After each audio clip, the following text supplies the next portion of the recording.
Chiotte. Pourquoi il a calé, lui? Chiotte, chiotte, chiotte. Je pense qu'il va redémarrer, mais... Ok, on redémarre.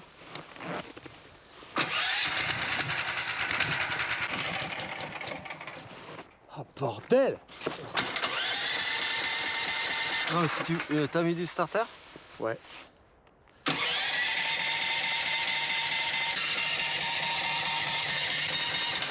Oh, putain. Il y a une solution, c'est qu'on y aille à pied. Hein. Putain, tirer tout le barda, là.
Absolutely.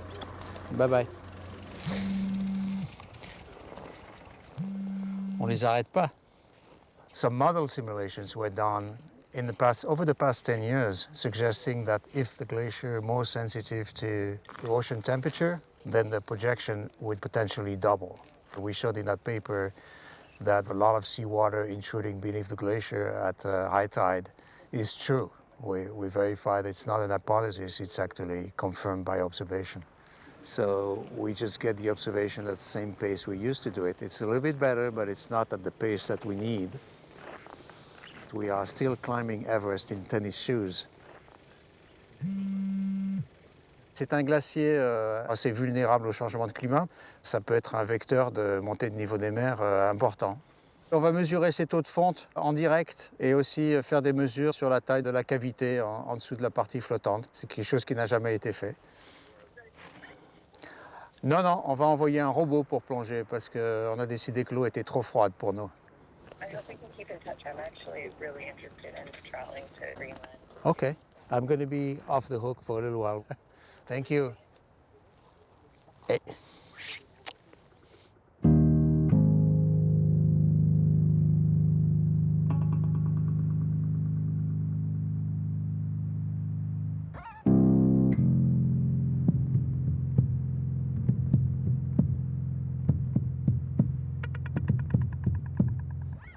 Yeah.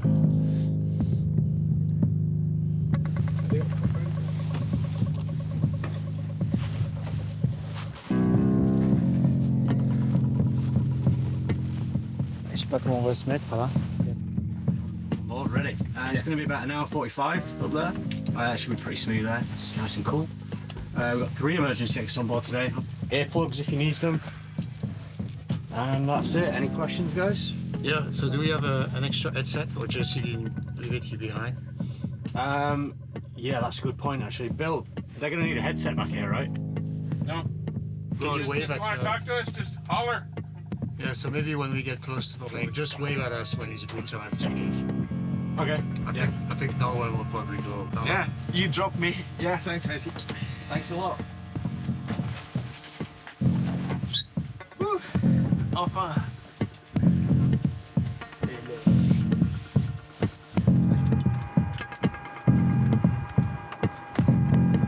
Circuit breaker.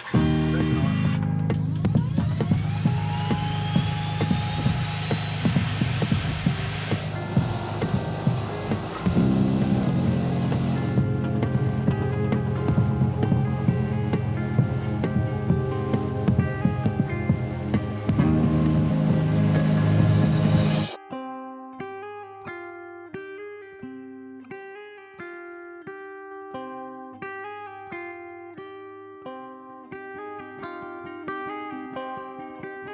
The landscapes are mesmerizing, absolutely beautiful. It's a privilege because it's difficult to get there. Not too many people have had the chance to go there.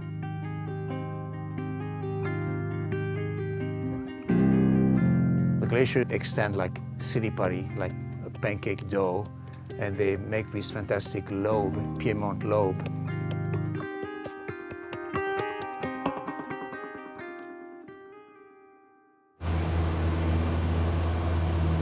Et je me demande si ça va bouger, parce que t'as vu, il y a de la glace bleue très, très fraîche.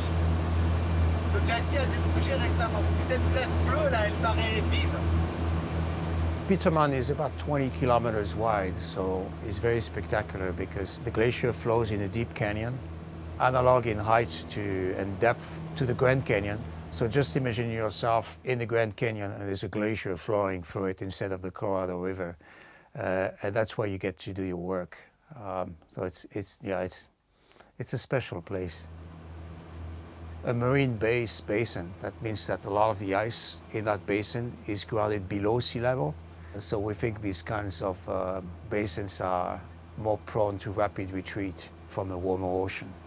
So it's one of the, I call them the 3 big guns of Greenland that can contribute to a lot of sea level rise in the coming century or so. On va se mettre le plus étonnamment possible. D'accord? Ouais, ouais. It's never easy to land on a floating ice shelf. It's kind of bumpy. You have to find a frozen lake. These lakes change from one season to the next, so you never know exactly what to expect. It's going to be the call of the pilot at the last hour to decide if he's willing to land on that or not. That's a big uncertainty. If you can't find a lake where to land, then that means the operation might not happen at all.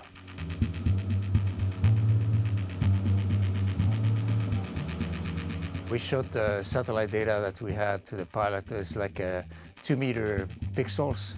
He asked me, do you work for the CIA?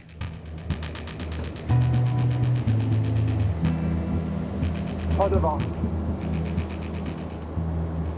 Ouais, il est bien là.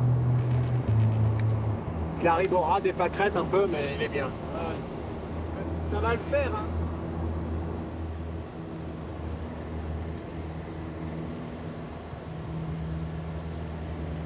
Accrochez-vous.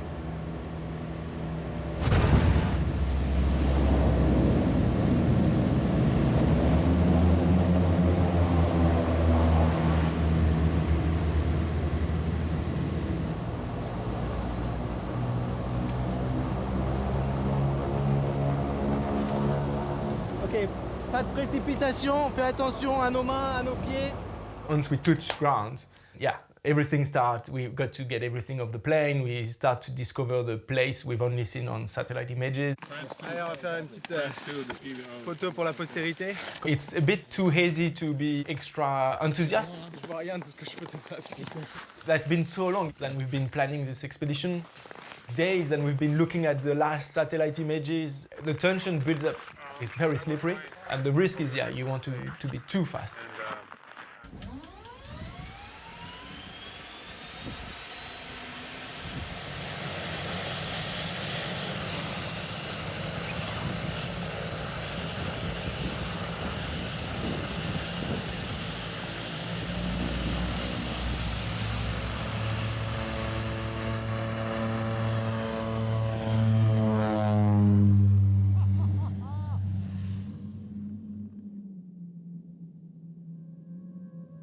And once it's off, there is no noise, we're alone, and we know we've got about 6 hours before the next plane comes back.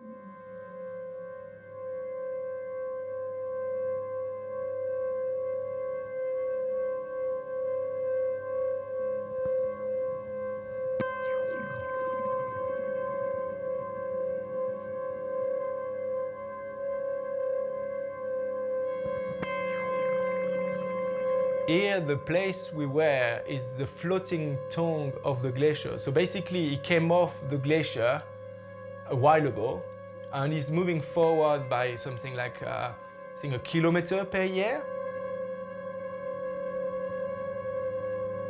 When I was looking at the very high-resolution satellite image we had acquired just weeks before we went there, each pixel was 50 centimeters by 50 centimeters.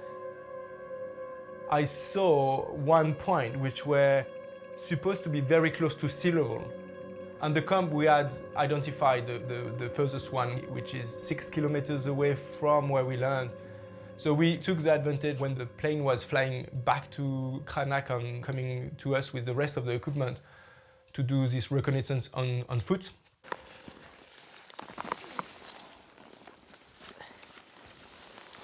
Vas-y, suis Didier.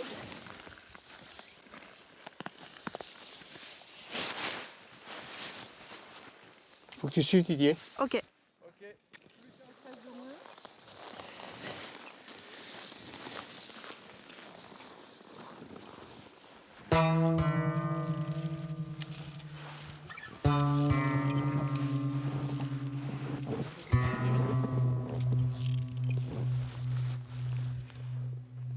Attention les cordes.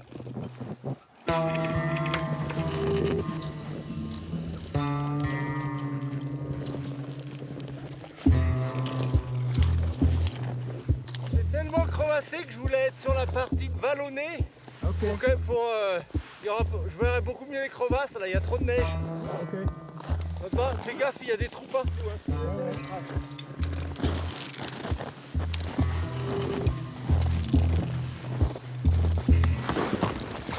Hop là.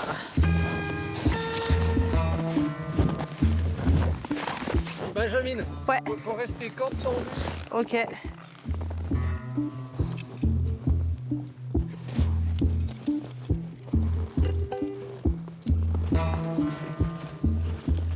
C'est juste souffler là. Ouais.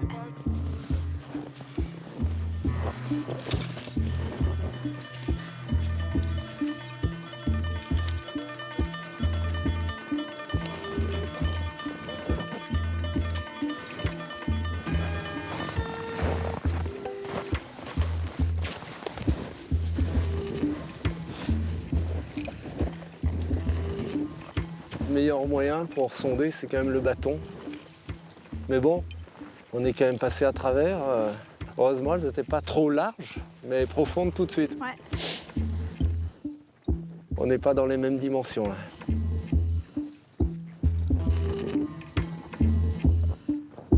What was a bit more worrying, actually, is not so much the crevasses we found there, it's like, would it be like that for 6 kilometers? The risk was more in terms of actually twisting your ankle because you step into the wrong crevasse and you break your chin or something like that. Est-ce que t'en profites pour faire un point GPS ou pas? Ouais, mais on est loin, hein. Ouais. On est loin, hein. Okay. On a une trotte à faire, hein. On en a fait un 5e, même pas. Ah bon? Ah ouais. Ah, on a fait quoi, 1 kilomètre, là? Faut qu'on fasse une bifurcation, faut pas qu'on taille en ligne droite. Le moulin, il est là. Ouais, je voulais qu'il taille un peu plus comme ça, là.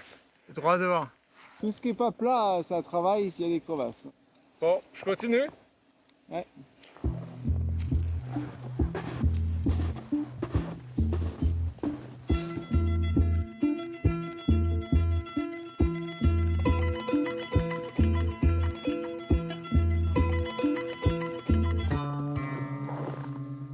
Là, on est à la bifurcation, là. Donc, pour moi, c'est là.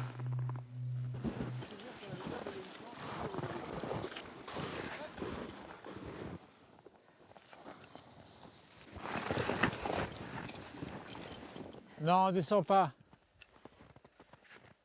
Il n'y a rien là. Il est où le trou? Bah, normalement, elle était là, il n'y a rien. Il a neigé dessus, là, on voyait de la neige sur des aspérités bleu clair, mais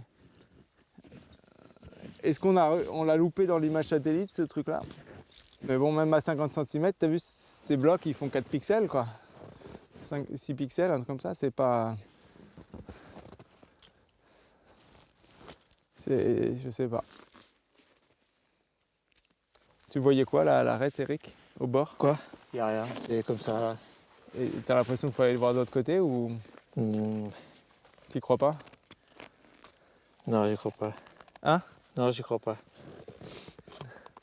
Donc on fait pause casse-croûte? I was a bit dubious because it was so narrow. Then the environment was quite dangerous. We were surrounded by blocks of ice that were menacing to fall over at any moment.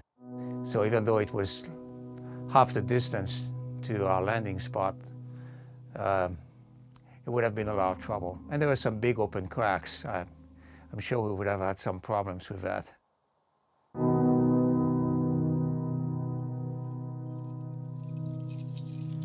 Là où je crains, c'est qu'il faut faire attention, il faut qu'on ait un endroit pour s'abriter ce soir. Il faut qu'on monte un camp avant d'être épuisé et froid.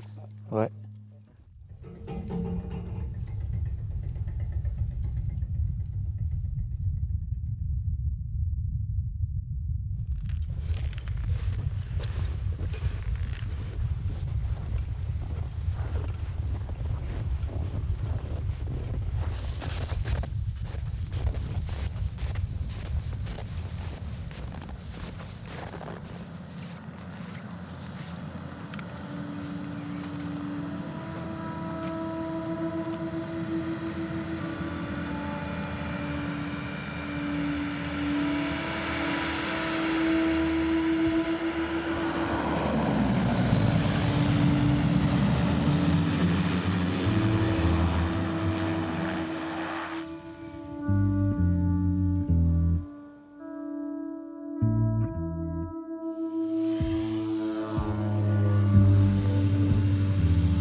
In the plane, we had our main way of fast transportation on the ice, which was our snow dog. So snow dog is a bit like a small version of a snowmobile. And the problem of snowmobile is they're extremely good for this type of terrain, but they're huge. Like you can only fit one snowmobile on a bit inside the plane with nobody else. If you want to bring 10 planes, you can take whatever you want, you know, it's like, oh, more stuff. We were trying to take it on a smaller scale. It's not because we are scientists working on climate change issues and we can spoil the terrain, just leave trash out everywhere, use tons of fuel without considering it. So personally, I always try to balance it. That was probably the best compromise. The alternative being us putting everything on skis, which would have been a much longer way to do that. For 100 kilos of equipment, with all the down point of it, it was just perfect. On va l'accrocher derrière l'autre après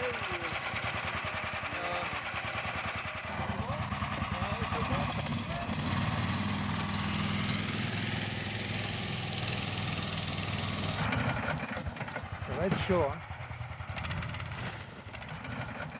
2 minutes d'attention, donc comme vous allez rester seul, donc pistolet d'alarme.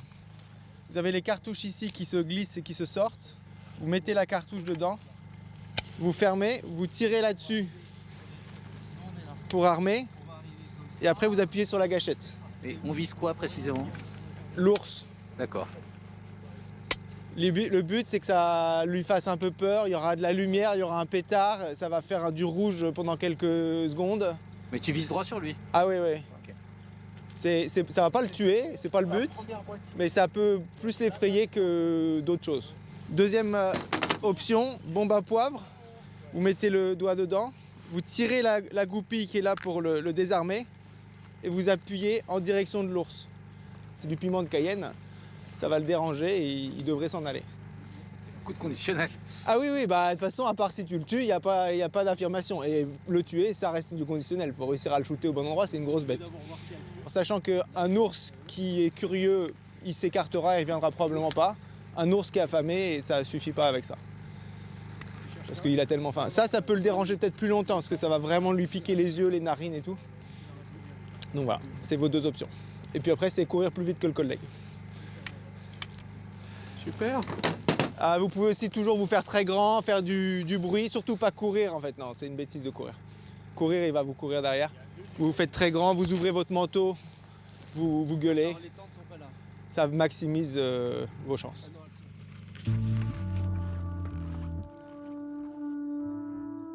You can't be paranoid for everything at the same time, just because if you do that, you just never go there.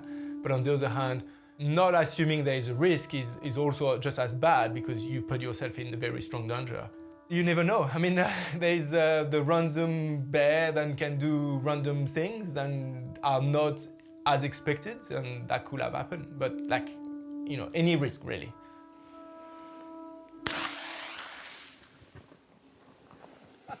Là, il te fonce dessus.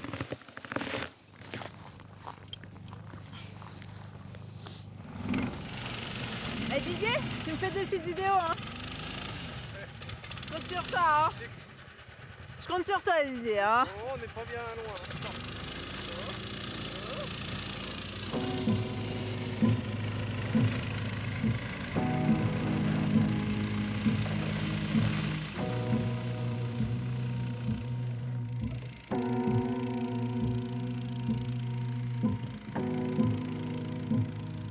Ils ont mon sac de survie. Ils ont ton sac de survie? Ouais. Mais la survie, ça se partage. On va partager notre survie, Eric. Si on meurt pas tout seul, c'est moins grave déjà.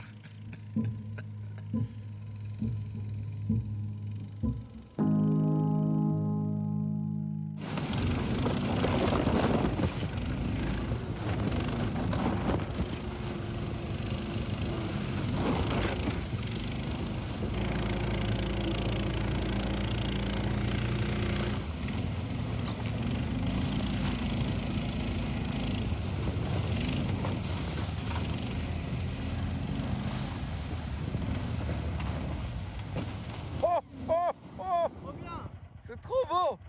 We got there, just Didier and I. It was quite a beautiful scenery. I mean, this kind of rim of vertical plate of ice just sticking straight up, like very weird shape. L'eau est là! Didier left. I was alone by myself, completely quiet. No bird chirping or anything, because there is nobody, nothing, just me. So if I stop moving, there is no noise, or the wind maybe.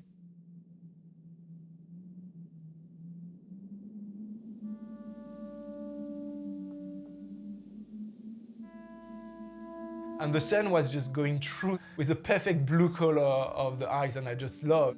It was beautiful. And behind these blocks of vertical ice, there were a bit of a room before the cliff. And there were like fresh water recently refrozen again. And I was like, oh, that could be maybe some cracks that I could see on summer satellite images. Not in the winter ones, but in the summer ones, I could see there were cracks through that main crack.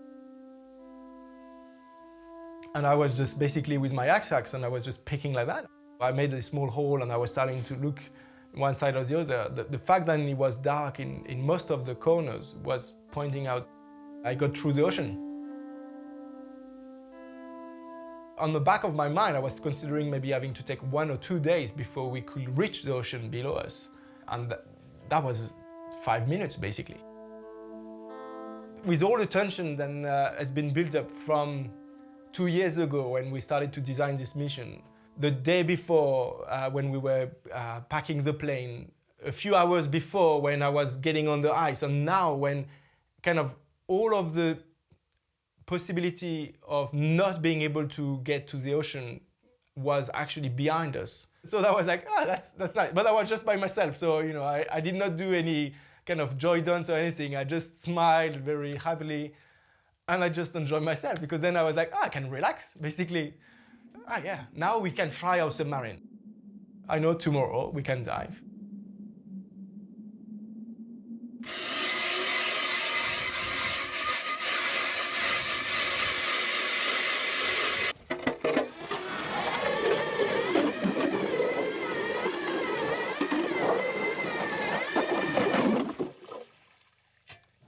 Ah merde, c'est plus profond que ce que je pensais, ça.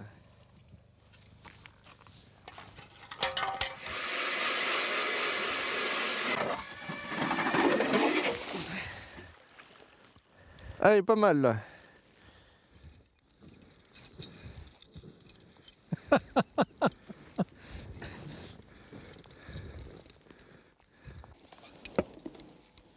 On a trouvé de l'eau. De l'eau de mer. T'as goûté au moins?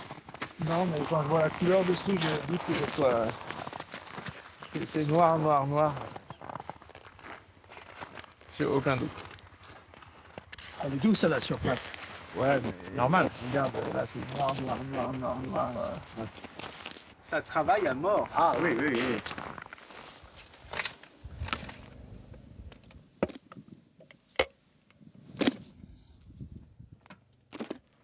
We didn't have to bring a big drill, which is two to a half tons of equipment and fuel to drill a hole to access the ocean.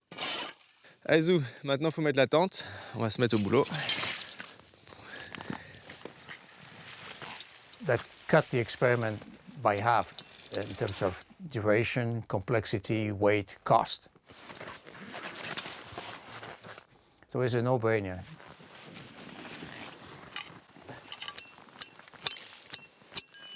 Ok. Benjamin, c'est laquelle ta tente? C'est la petite là, c'est le... Ouais. T'as la petite toi? Ouais. Bon, je te mets quelques broches? Avec plaisir. J'adore les broches.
I like this. It's a good sign of starting. The baby is alive.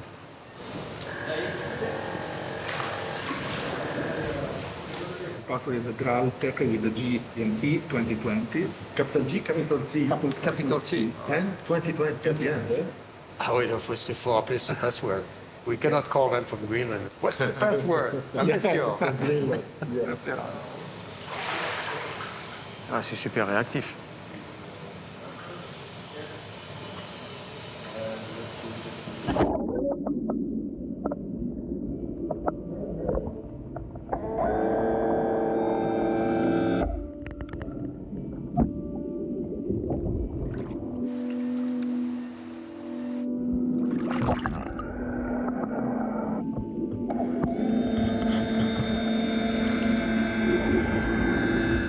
There is no kind of joystick possibility. Yeah.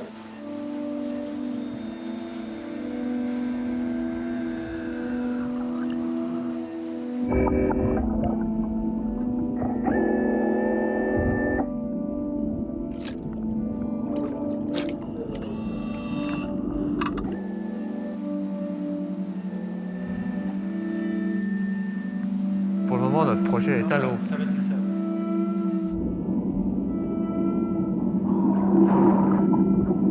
On a le fibre optique, on pilote, et puis en même temps, on reçoit les données en continu. C'est super. Et surtout quand on cartographie quelque chose qu'on n'a jamais vu, quoi. On n'est jamais sûr de la taille des crevasses par le bas. Là, avec des méthodes acoustiques, on les verra exactement à quelques centimètres près, quoi. On va percer ses secrets. Découvrir la caverne d'Ali Baba. Et le trésor est tout au bout. One question about that. When you get very deep, the hull will compress. My question is, when should I start to worry? If I see the pressure increasing, it could be because water ingress or just because the hull is slightly compressing. Before the water enter, you need to see 1000. Tu veux que je t'aide là? Doucement, doucement. C'est le moment critique. Attends, laisse-moi. Ouais.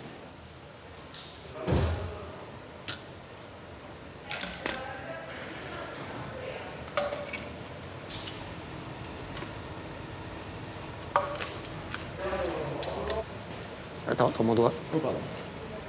T'es sur ton coup, là? Ouais, Il n'y a pas 36. It's below hundreds of meters of ice. You cannot send a submarine. Drilling a hole to put instruments there is a massive effort. And there's no light underneath. You don't see nothing, so you have to use these acoustic devices and measure the echoes.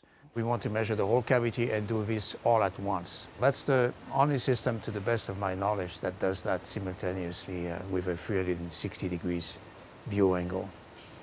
Et là, c'est quoi ce petit truc là? Ça se raccorde là?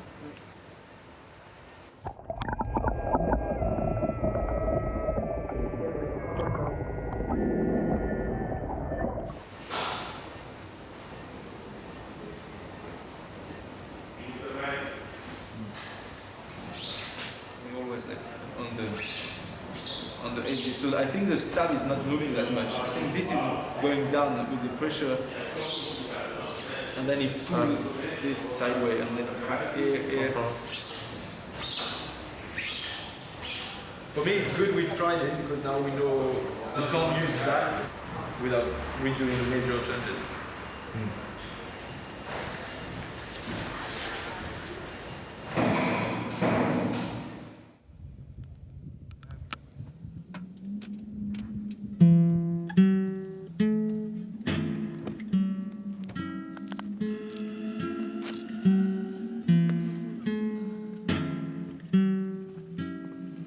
Je propose qu'on essaye de mettre tous ceux du milieu dans les endroits où on met les arceaux. D'accord.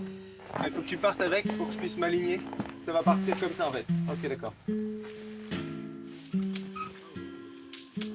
Ah, j'ai perdu mon crampon. Ça sert à rien. Ah là, bah si. Hop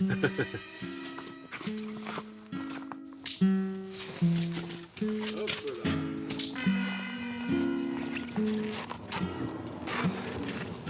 T'arrives à tirer quelque chose?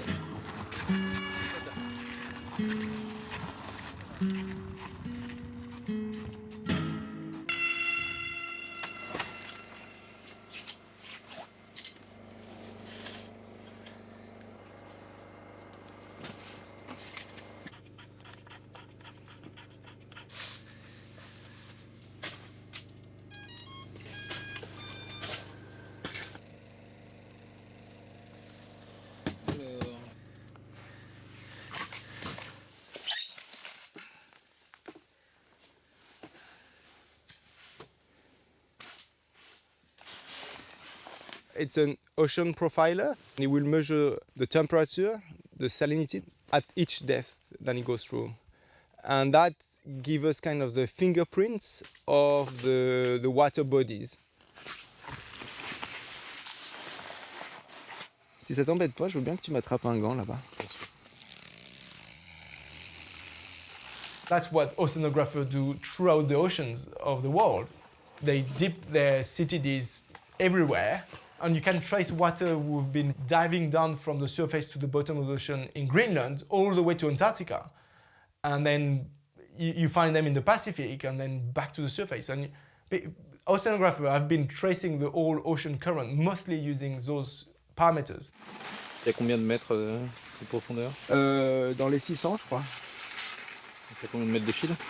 Je sais plus exactement, dans les 600. 600. Donc tout à l'heure il y avait 500, là on doit être à 600 mètres, on va pas tarder à toucher le fond là.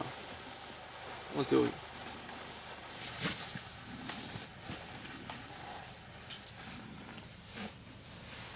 Bon, ben on va s'arrêter là. Ça peut encore toucher le fond. Allez. Là c'est la partie physique. Ocean water is like a layer cake. The heaviest water are at the bottom, the lightest are on the top. Even though we consider them as completely mixed, they don't.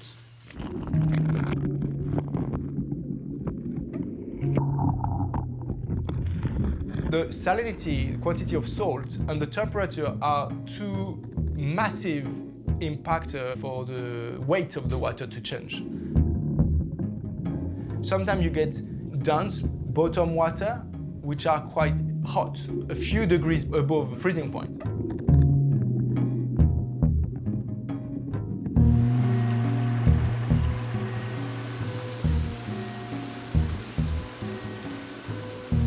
That's actually a fundamental concept in glaciology. Everything relevant to glaciers is not something happening at the surface, it's something happening at the bed.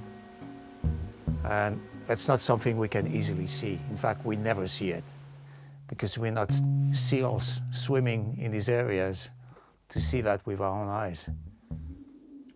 In the case of glaciers terminating in ocean water, they melt in contact with the ocean water 10 to 100 times faster than they do at its surface.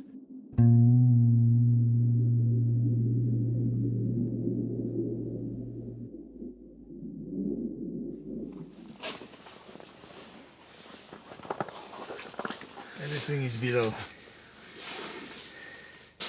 And that's what it's hard for sometimes for people to understand because we're not familiar with that world that's beneath the ice. We're not familiar at all. We can't even understand it. It's like looking at the center of the earth. Tierra incognita. That's what my old mentor, Bob Thomas, used to say. When you get to some place, you measure everything you can. You don't come up with a laundry list, though, but you measure everything that's relevant to it.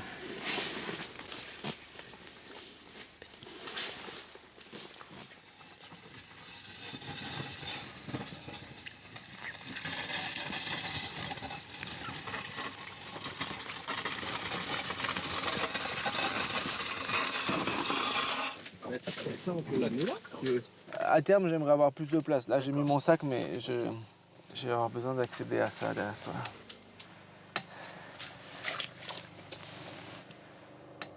Bienvenue sur OpenTX. Bon, ça a l'air de marcher. Vérifiez que les gaz sont au neutre. Alerte inter. Radio inactive. Qu'est-ce que c'est que cette affaire?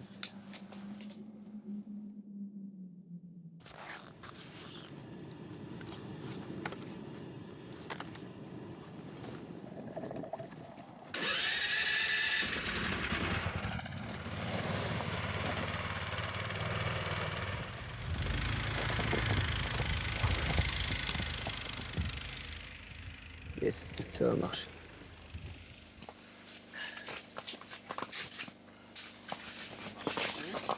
Attention, tu es pris dans la tente. Tu peux pas aller plus haut?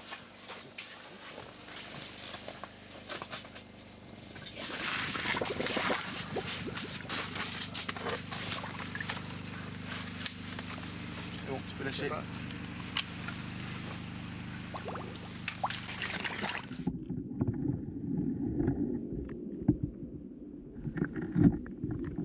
Now the question is, would he walk in this huge fjord?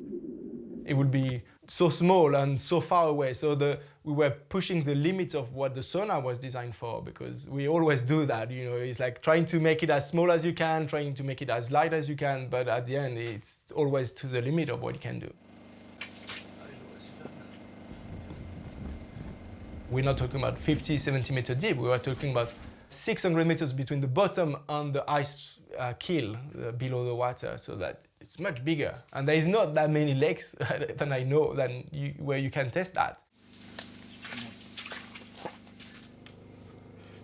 It's good to see that at least we can see the top.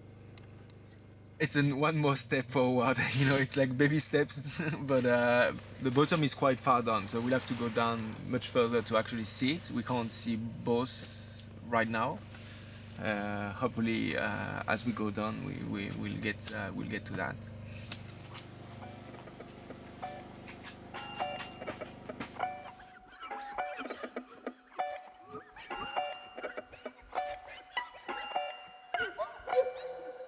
So, if you got the submarine like in a cross view, and basically we've got 4 transmitters in each quadrant, and they shine in their respective quadrants. So each of them will look on their side. Now, if you got the bottom of the ocean, a signal which will go out from that transmitter will hit the bottom and then comes back. But in addition to the transmitter, there is also 2 other receivers on the side, or we use the 3 of them, and each of them will see the returning wave. And what we want to do is we want to compare the time they arrive in each of them.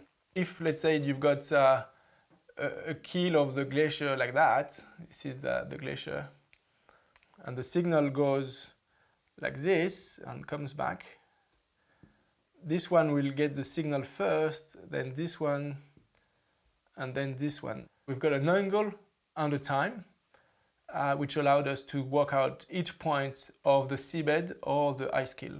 And we do that for each of the 4 quadrants. So we get a 360 view of all of this contour.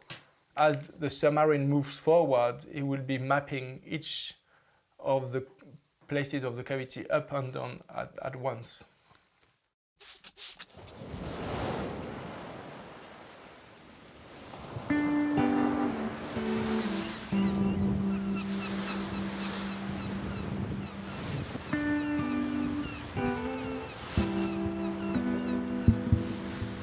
Waouh, les dauphins!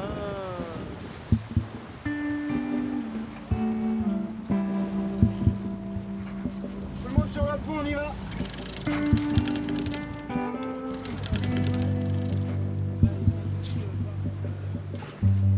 Ouais, j'ai déjà visité. Alors là, on a la timonerie intérieure, les moteurs, le GPS, le sondeur. Là, par ici, c'est la chambre de mes parents. Plus grand, bon, peut-être que ça serait mieux, mais on avait que ça, alors on fait avec. Hein. Là, c'est la chambre des enfants. Voilà, on dort tous ici. Et là, un bureau pour qu'on puisse travailler nos cours. Voilà.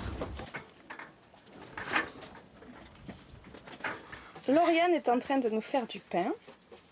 Ouais, Nolwenn est un garçon très studieux. Comme vous pouvez le constater. Non, on peut arrêter les insultes. Tiens, vas-y, Nolwenn.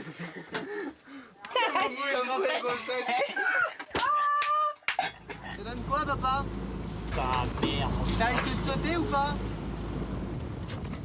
Alors, cette réparation, ça marche? On vient de le remonter, on va bien voir. Hein.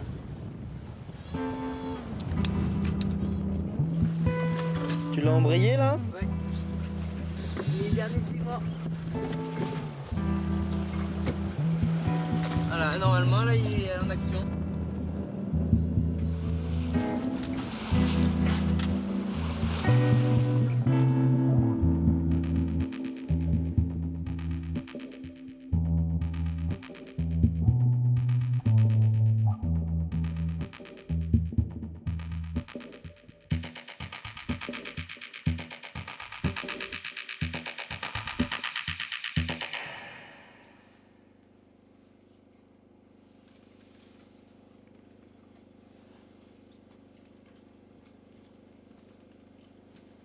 Rien que tel qu'un petit concombre ôté. Hein? Ah ouais. Un mélange entre la glace au concombre et le concombre ôté.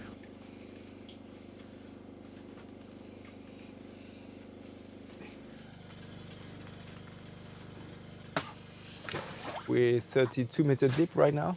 We're trying to equilibrate the submarine. The problem we have is on the top we've got a layer of pure fresh water, which we can drink. Below that we've got the seawater, and for the submarine to be able to go through the seawater, it has to be heavy enough for that. Right now, at every test we did, he went through the freshwater just like if he was thinking, and then he suddenly stopped at 63 meters. So right now we are just about 63 meters, and he just stopped again. We can't get it. We've just added like 300 grams, and he just can't get through. So one more time.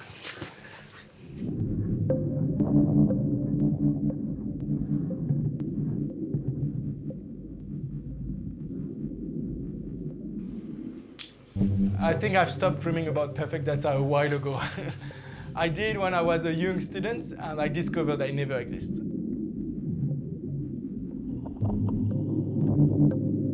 So keep digging into what you have, because you can find some very good gems in them.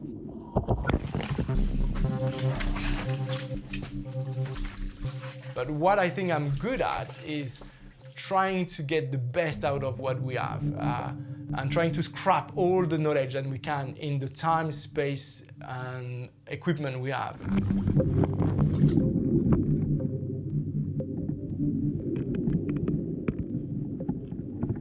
All of the knowledge is like a ball or something like that. We've got to poke through the edges. Then you need multiple teams to work on different parts of that sphere of knowledge to poke a bit further.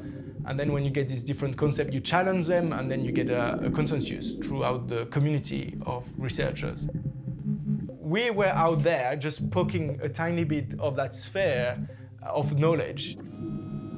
So everyone can take advantage of that to inspire themselves or to challenge it. This is this perpetual challenging of ideas and measurements, and is important for the science to grow organically and quite safely, I would say. If you don't challenge yourself, it's maybe a bit dangerous, because you might end up just believing in yourself, which is different from trying to understand how the world is really working.